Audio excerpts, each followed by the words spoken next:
etika publik dan kompetensi.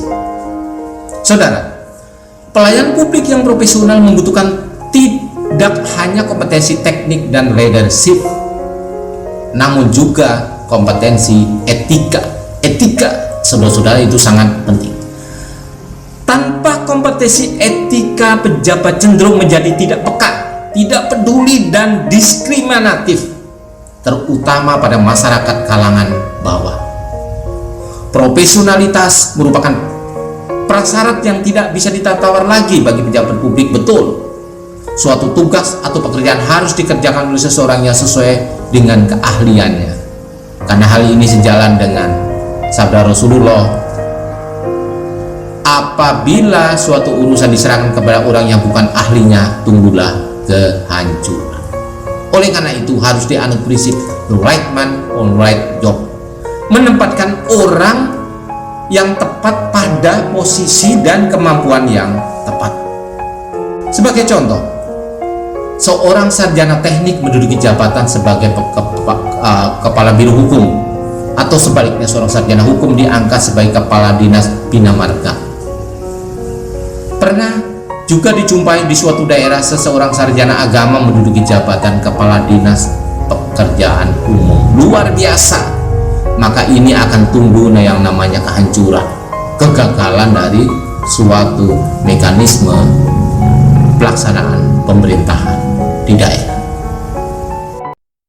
Saudara, berikutnya kita membahas perilaku pejabat publik. Saudara-saudara, perilaku pejabat publik ini adalah diwarisi dari kultur kolonial. Pada saat itu birokrasi adalah sarana untuk melanggengkan kekuasaan kolonial. Yang kedua, menyenangkan atau memuaskan pimpinan, yaitu adalah para kaum penjajah. Ini tidak bisa dibiarkan terus-menerus bahwa bagian negeri itu seperti kalangan ningrat, kalangan-kalangan yang penguasa yang memang melakukan kesewenang-wenangan, menindas rakyat.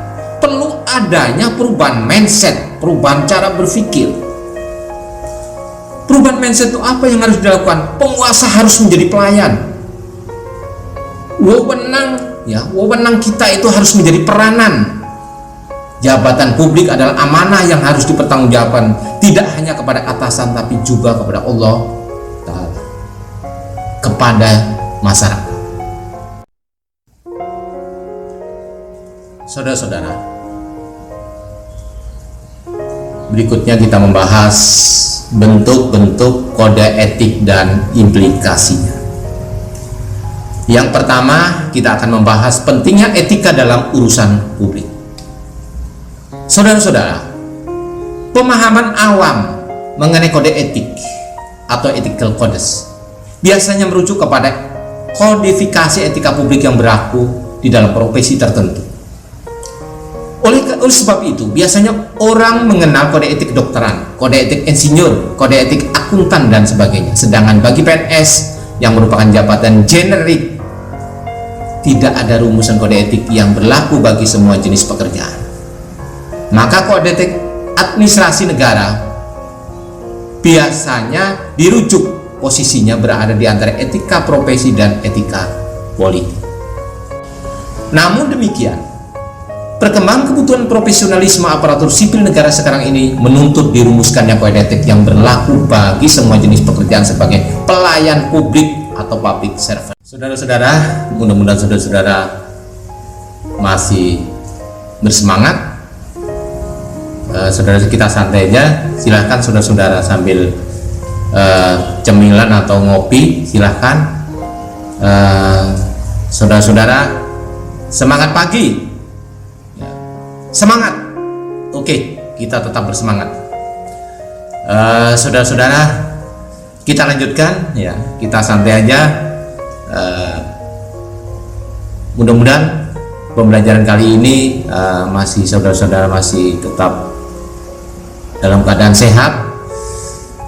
Semoga saudara-saudara selalu lancar dalam mengikuti pelatihan jarak jauh ini. Saudara-saudara, Tadi yang kedua saya katakan bahwa penggunaan kekuasaan, legitimasi kebijakan. Pertama-tama hendaknya dipahami bahwa setiap jabatan dalam organisasi publik mengandung implikasi kekuasaan, power, authority. Kekuasaan itu dimiliki oleh setiap pejabat di dalam setiap jenjang organisasi. Artinya, setiap pejabat publik dari level presiden sebagai pimpinan eksekutif tertinggi hingga seorang pegawai di sebuah kecamatan yang tugasnya memberikan pelayanan, misalnya perpanjangan KTP, memiliki kekuasaan di lingkup tugasnya masing-masing. Seorang presiden memiliki kekuasaan yang luas untuk memimpin sebuah negara, dan sepanjang masa pemerintahan dia bisa menentukan alokasi sumber daya negara untuk berbagai kegiatan dalam pemerintahan. Kebijakan yang diambil oleh seorang presiden tentu akan sangat berpengaruh karena kekuasaan yang dipegangnya, karena otoritas yang dipegang.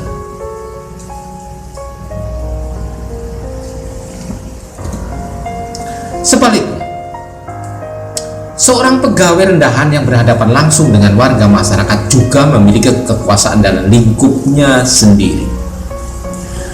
Petugas yang mengurusi perpanjangan KTP seorang warga bisa menyerahkan atau tidak menyerahkan KTP yang telah selesai persyaratannya. Dalam hal ini kekuasaan dimiliki oleh seorang petugas di loket KTP itu juga menentukan apakah warga tersebut segera bisa memperoleh KTP-nya atau tidak.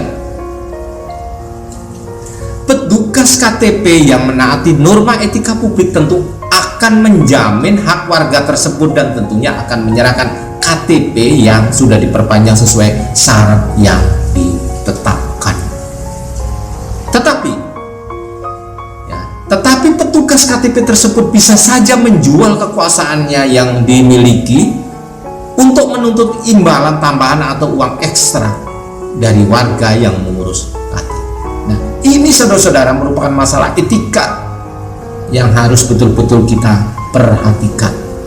Kita sebagai ASN atau pegawai negeri sipil. Kemudian berikutnya adalah konflik kepentingan. Kesadaran bagi setiap pegawai pemerintah untuk menghindari adanya konflik kepentingan atau konflik of interest dalam pelaksanaan tugasnya.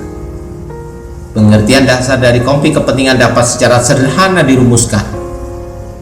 Dengan demikian, konflik kepentingan adalah tercampurnya kepentingan pribadi dengan kepentingan organisasi yang mengakibatkan kurang optimalnya pencapaian tujuan organisasi.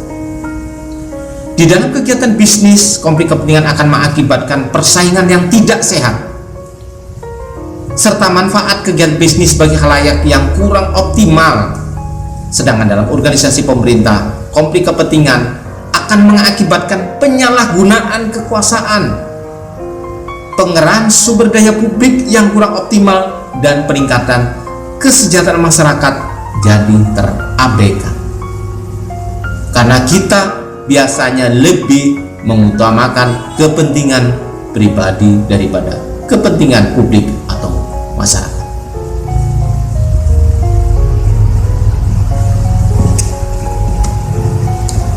Pengaruh buruk dari adanya konflik kepentingan secara rinci ya, sebagai berikut. Ini contoh. Yang pertama, aji mumpung. Ya.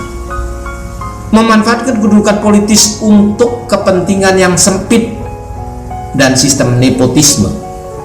Kedudukan seseorang dalam jabatan publik seringkali dimanfaatkan untuk transaksi bisnis pribadi atau keuntungan-keuntungan sempit lainnya.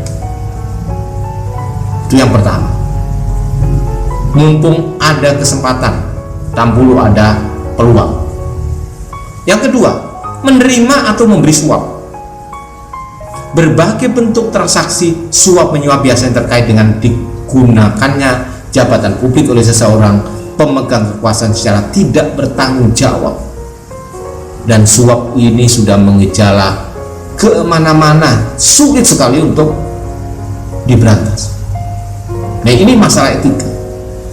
Yang ketiga, menyalahgunakan pengaruh pribadi, memanfaatkan pengaruh untuk kepentingan ya, kepentingan karir atau bisnis yang sempit, akan mudah tergoda untuk memanfaatkan ya, kekuasaan dan memanfaatkan kekuasaan.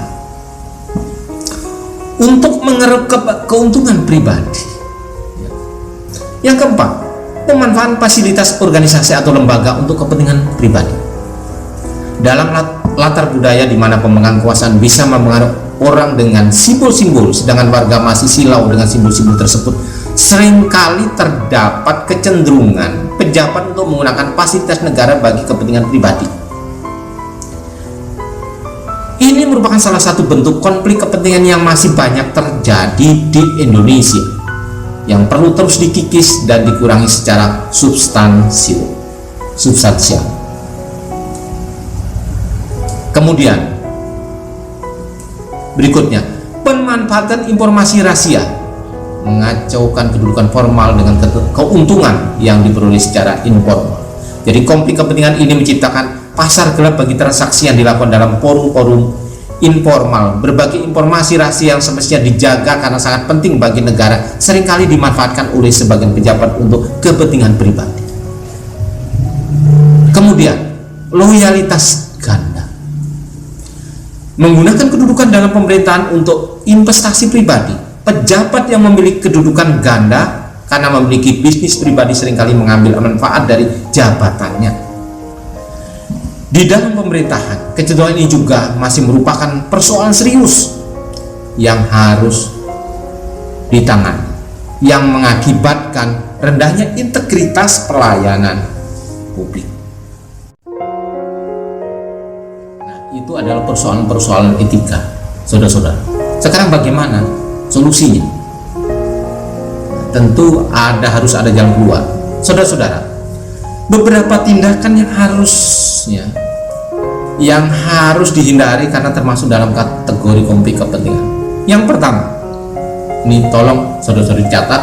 Yang pertama adalah ikut serta dalam transaksi bisnis pribadi atau perusahaan swasta untuk keuntungan pribadi dengan mengatasnamakan jabatan kedinasan. Ini yang harus dihindari. Kemudian yang kedua yang harus dihindari adalah menerima segala bentuk hadiah dari pihak swasta pada saat ia melaksanakan transaksi untuk kepentingan kedinasan atau kepentingan pemerintah. Kemudian yang ketiga yang harus dihindari adalah membicarakan masa depan peluang kerja di luar instansi pada saat ia berada dalam tugas-tugas sebagai pejabat pemerintah. Kemudian hal yang keempat yang harus dihindari adalah membocorkan informasi komersial atau ekonomis yang bersifat rahasia kepada pihak-pihak yang tidak berhak. Kemudian yang harus dihindari pula terlalu erat berurusan dengan orang-orang di luar instansi pemerintah yang dalam menjalankan bisnis pokoknya tergantung kepada izin pemerintah.